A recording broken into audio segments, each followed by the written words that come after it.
આજે આપણે આવી ગયા વંશિકા રેસીપીમાં। તો આજે આપણે તમારા માટે નવો વિડીયો લઈને આવી ગયા છીએ।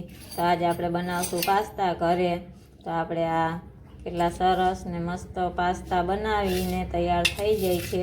તો તમે જોઈ શકો છો, જોતાં જ આપણાને મોંમાં પાણી આવી જાય એવા પાસ્તા આપણે બનાવીએ છીએ। તો વિડીયો ચાલુ કરીએ। તો વિડીયો પસંદ આવે તો લાઈક શેર સબસ્ક્રાઈબ કરना જરૂર ભूलिएगा नहीं। तो વિડીયો ચાલુ કરીએ આપણે। आज આપણે બનાવશું પાસ્તા। તો ઘઉંનો લોટ આપણે બચી ગયો હોય એના પાસ્તા બનાવીશું। તો આપણે આ રીતે રોટલી વણીને રાખી લીધી છે। તો આ રીતની વણવાની છે, જાડીની નાછીની। તો આપણે આ રીતે એની પટ્ટી કરી લેવું। તો તમે ઘરે બચ્યો હોય ઘઉંનો લોટ રોટલીનો, તો તમે આ રીતે બાળકો માટે પાસ્તા ફટાફટ બનાવીને દઈ શકો છો।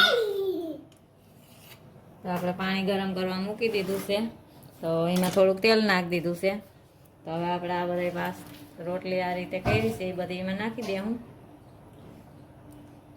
અને 5 મિનિટ એને પાકવા દેવું। તો આપણા પાસ્તાની પટ્ટી બફાઈ ગઈ છે। તો હવે આપણે ગેસ બંધ કરી દેવું, આપણે જારેથી કાઢી લઈએ।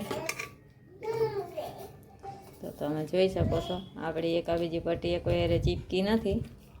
તો કેટલી સરસ બફાઈ ગઈ છે।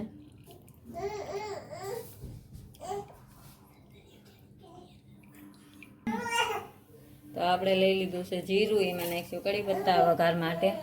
હવે નાખીશું તેલ, વઘાર આપણે થવા દઈએ પાસ્તાનો। તો આપણો વઘાર થઈ ગયો છે। તો એક નાખીશું ડુંગળી, આપણે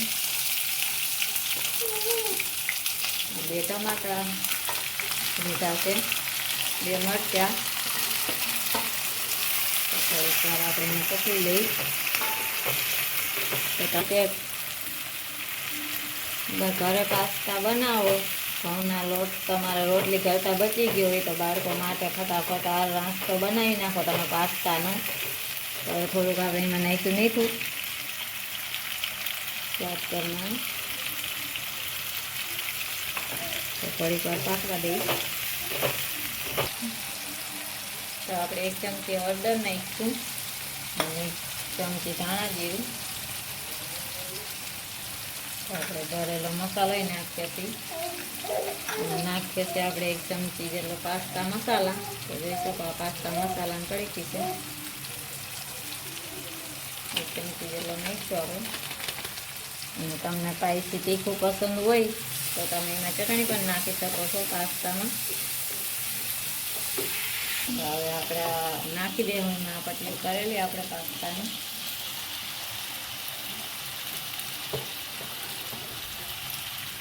તો આપણે આ બધું મિક્સ કરી લઈએ। તો થોડીક વારમાં 1 મિનિટ જ આપણે પાકવા દેવું। તો તમે જોઈ શકો આપણા પાસ્તા ચીપકતા નથી અને કેટલા સરસ થાય છે। તો થોડીક વાર આપણે એમાં પાકવા દઈએ અને એમાં નાખીશું આપણે ટમેટો સોસ।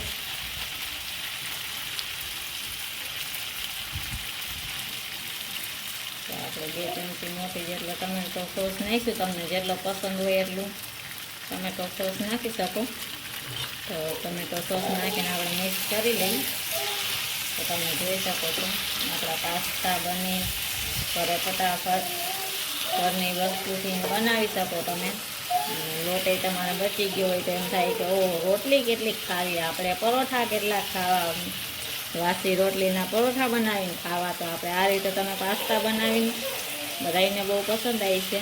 તમે ઝટપટ બહુ ફટાફટ પાસ્તા બનીને તૈયાર થઈ જાય। તો આપણા પાસ્તા બનીને તૈયાર થઈ ગયા છે। તો હવે ગેસને બંધ કરી દેવું અને માથે નાખી દેવું કોથમીર। तो तमने आ वीडियो केवो पसंद आयो लाइक कीजिए, शेयर कीजिए और सब्सक्राइब कीजिए। तो घर पे जरूर एक बार ट्राई करिए, एंजॉय।